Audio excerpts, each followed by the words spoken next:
Welcome to the iconic seaside community of Saint-Tropez, one of the world's most glamorous destinations, and for the third time a host city for the world's best sailors, as SailGP's fourth season makes a stop on the Côte d'Azur. 10 seconds to go. Here we go. We're watching for the line to turn white, and then we'll be racing here in Saint-Tropez. Your timing looks a little early, Tom Slingsby. Who can get on the foils first as we blast to Mark 1?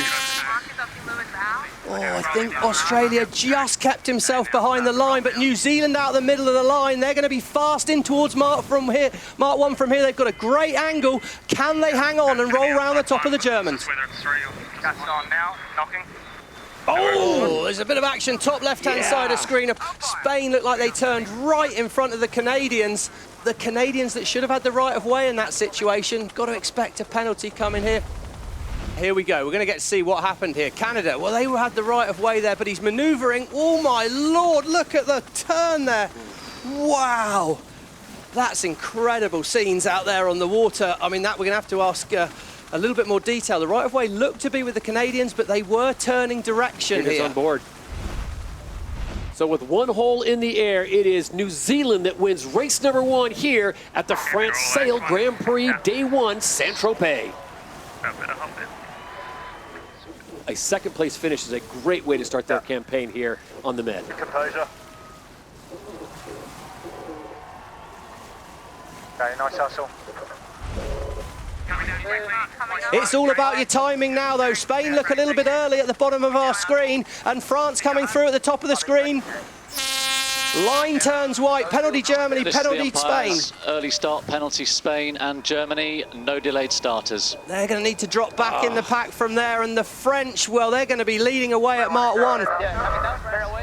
Oh my word, oh wow, did New Zealand give enough space to Denmark there? That was very, very tight. Denmark looked like they had rights to be on the inside, but maybe they dived in there too late.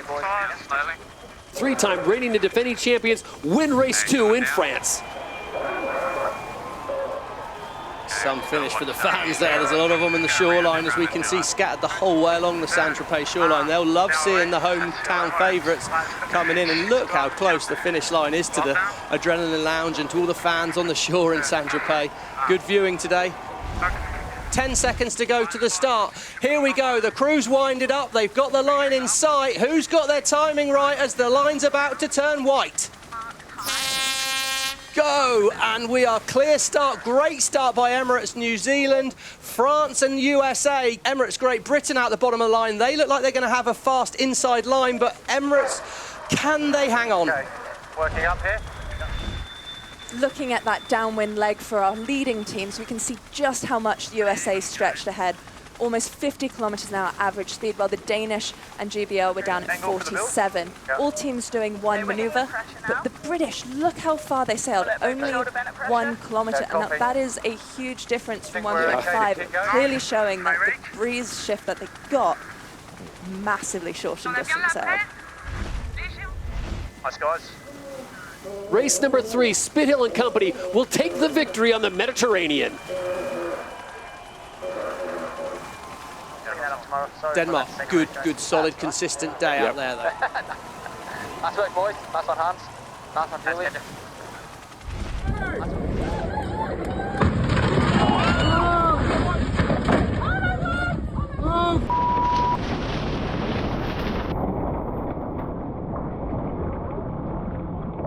We just saw this just a short moment ago, and it is a complete and utter disaster for Emirates. Wow. For the New Zealand team right now. It looks like everyone's accounted for. There's Peter Burling assessing the damage, and Stevie, that is the operative word, damage. Well, I mean, that's disaster. I don't know about damage. We don't know quite what's happened, but I mean, this is another one of those potentially season-defining moments. I mean, look at that. There is no way that that wing is going back together very quickly. It's coming up again.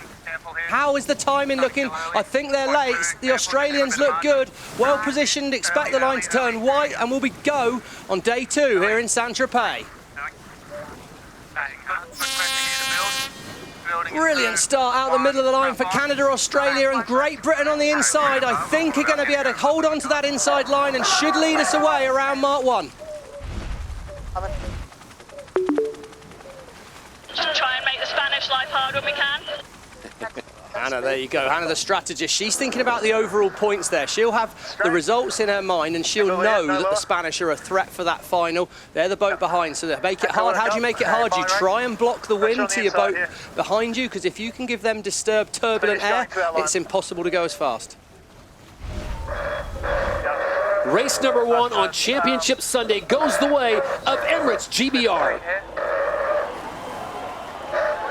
Looks calm on board the Spanish boat, and this could really put them in good stead to make the final. And Canada totally playing the spoiler right now, as they really don't have an opportunity to make it after those 8 points deducted yesterday with the collision with the Spanish. Canada's going to take points away from Denmark.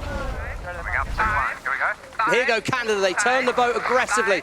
Phil Robertson spinning the boat around on the Canadian boat here as they look to come in fast at the line. USA look a bit late to me, but he's coming with a late run. Can the USA time this right? 5 seconds to go to the start. Denmark and Australia out the middle of the line. Emirates, Great Britain are back.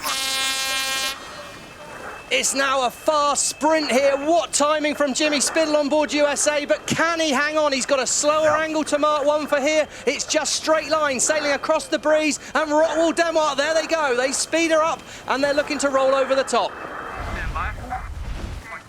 We're on board Australia here. Tight moment in the pre-start there.